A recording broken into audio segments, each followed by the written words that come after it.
फरवरी का महीना था। महाकुंभ का मेला चल रहा था और सर्र सर्र ठंडी ठंडी हवा चल रही थी। लेकिन फिर भी गांव वाले श्रद्धा से महाकुंभ जाने के लिए बेताब थे। फिर गांव में मुखिया ऐलान करता है। अरे सुनो सुनो गांव वालों, हमने महाकुंभ जाने का निर्णय लिया है। जिसको भी जाना है वह हजार हजार रुपए जमा कर दें और फिर वह हमारे साथ चल सकता है। गांव के मुखिया की बात सुनकर कुछ लोग रुपए जमा कर देते हैं और कुछ लोग गरीबी के कारण नहीं जा पाते। यहाँ एक घर में किशनलाल नाम का व्यक्ति, अपनी पत्नी माया और वह अपने बीवी बच्चे के साथ इस छोटे से घर में रहते थे। अजी सुनो जी, सभी महाकुंभ जा रहे हैं, हमको भी जाना चाहिए। अरे भाग्यवान, क्या करोगी महाकुंभ जाकर? हमारे पास इतना पैसा भी नहीं है। महाकुंभ 144 साल बाद आया है, हमको जाना चाहिए। भाग्यवान, तुम्हें पता नहीं है, वहां पर करोड़ों लोग आते हैं। सुना हमारे मित्र का लड़का महाकुंभ में खो गया है। मैं ये रिस्क नहीं लेना चाहता। देखो ना, हमारा छोटा बच्चा भी है। अगर ये खो गया तो हम कहीं के नहीं रहेंगे। मैं कुछ नहीं जानती, बस चल रहे हैं। और रही बात इस बच्चे की, तो मैं इसे अपनी मौसी के यहाँ छोड़ दूंगी। अरे भाग्यवान, तुम भी ना बच्चों की तरह जिद कर रही हो।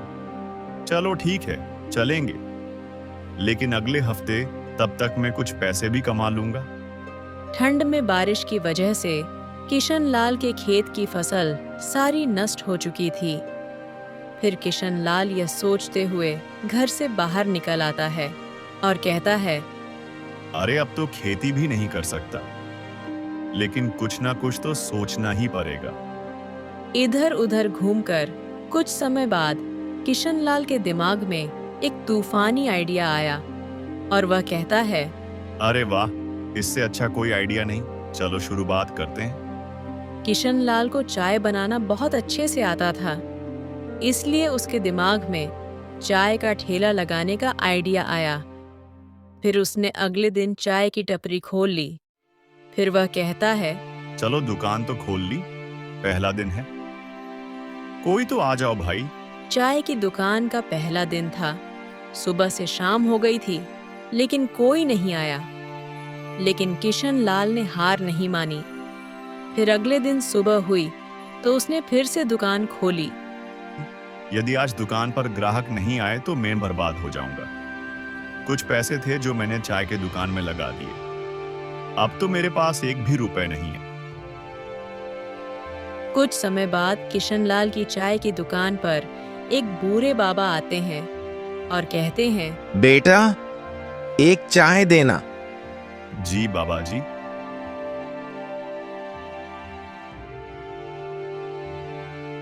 फिर बूढ़े बाबा चाय पीने के बाद कहते हैं, अरे वाह वाह, इतनी स्वादिष्ट चाय मैंने अपने पूरे जीवन में नहीं पी।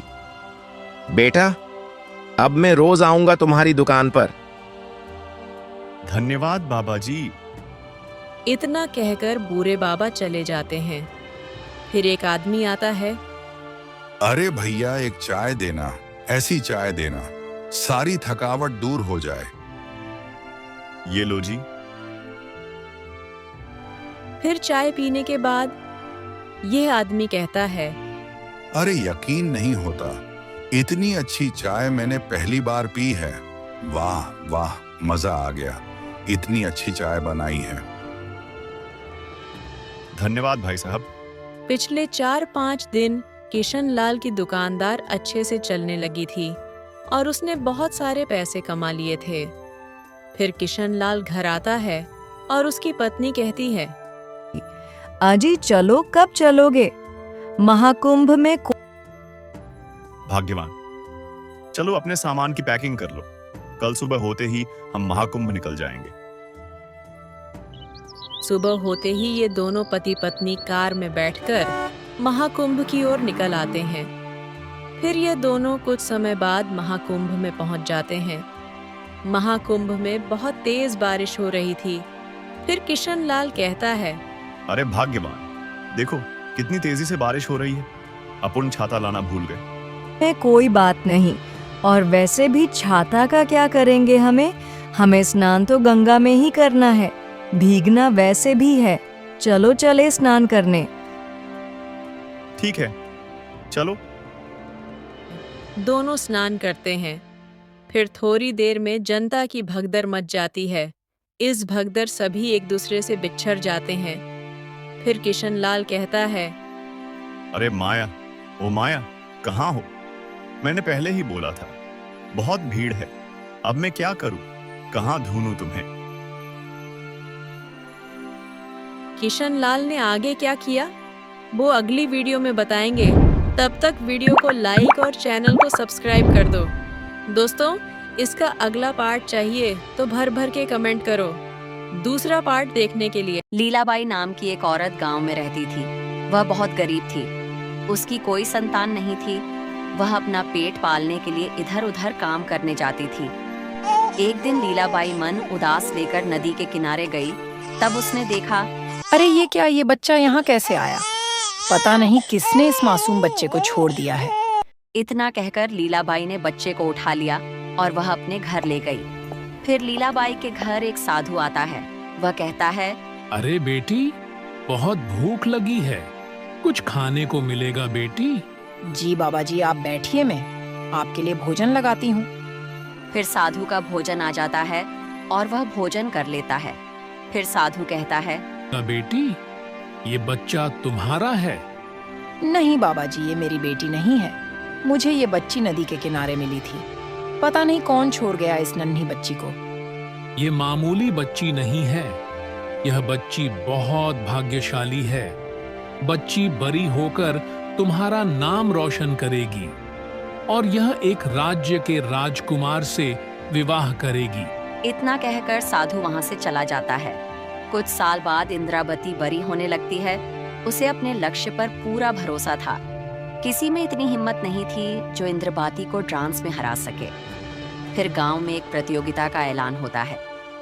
फिर गांव के मुखिया जी कहते हैं, अरे गांव वालों, हमारे गांव में पहली बार एक प्रतियोगिता का आयोजन किया जा रहा है।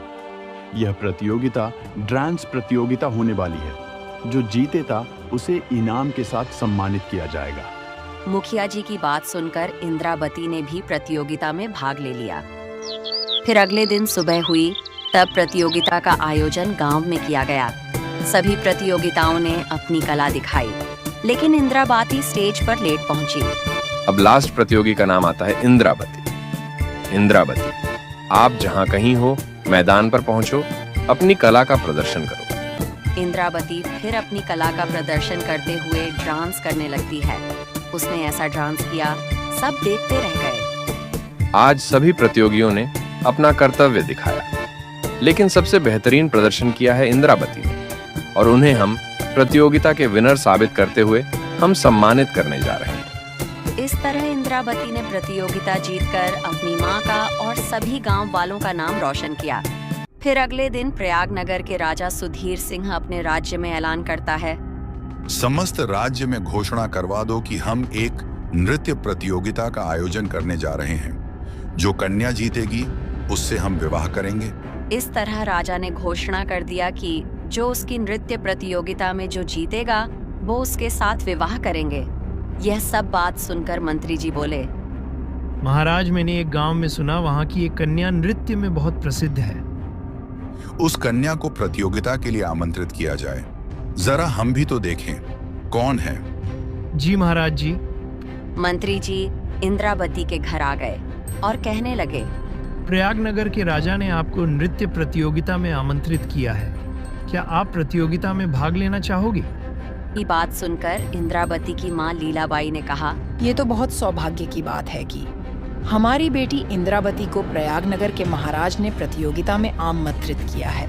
मंत्री जी, हमारी बेटी इस प्रतियोगिता में जरूर भाग लेगी। कल सुबह प्रतियोगिता का आयोजन किया जाएगा, आप समय से पहुंच जाना। जी मंत्री जी। फिर अगले दिन सुबह हुई तो इंद्रावती और उसकी माँ लीलाबाई महल में आ गए। फिर राजा कहने लगा, आप सभी प्रतियोगिताओं को हम कुछ बताना चाहते हैं। हमारी कुछ शर्तें हैं कि जो प्रतियोगी इसमें पराजित होगा उसे बंदी बना लिया जाएगा और जो प्रतियोगी विजेता होगा उससे हम विवाह करेंगे। शर्त सुनकर इंद्रावती की माँ घबरा गई और अपनी बेटी को प्रतियोगिता में हिस्सा लेने से मना करने लगी। फिर मंत्री कहते हैं, अब कुछ नहीं हो सकता। अब आप महल में आ चुके हो। अब आपको प्रतियोगिता में हिस्सा लेना ही पड़ेगा। इंद्रावती अपने घर की परिस्थिति को देखते हुए उसने प्रतियोगिता में भाग ले लिया। अपनी माँ की इज्जत बचाने के लिए इंद्रावती प्रतियोगिता के लिए तैयार हो गई। कुछ देर बाद प्रतियोगिता का आयोजन शुरू किया गया। प्रतियोगिता प्रारंभ किया जाए। फिर दोनों प्रतियोगी डांस करने लगीं, लेकिन सबसे अच्छा डांस इंद्रावती कर रही थी। फिर महाराज ने प्रतियोगी घोषित किया। वाह वाह वाह, मन खुश हो गया। हमने इतने वर्ष में पहली बार इतना अच्छा नृत्य देखा है। तो इस प्रतियोगिता का विजेता है इंद्रावती। अब हम इंद्रावती से विवाह करेंगे। इस तरह राजा ने इंद्रावती को विजेता घोषित करके उसके साथ विवाह कर लिया। फिर इंद्रावती इस राज्य की रानी बन गई। इंद्रावती की माँ लीलाबाई भी महल में रहने लगी। इस तरह इंद्रावती का भाग्य चमका और वह इस राज्य की रानी बन गई। दोस्तों, आपको हमारी वीडियो अच्छी लगती है तो वीडियो को लाइक और चैनल को सब्सक्राइब कर देना।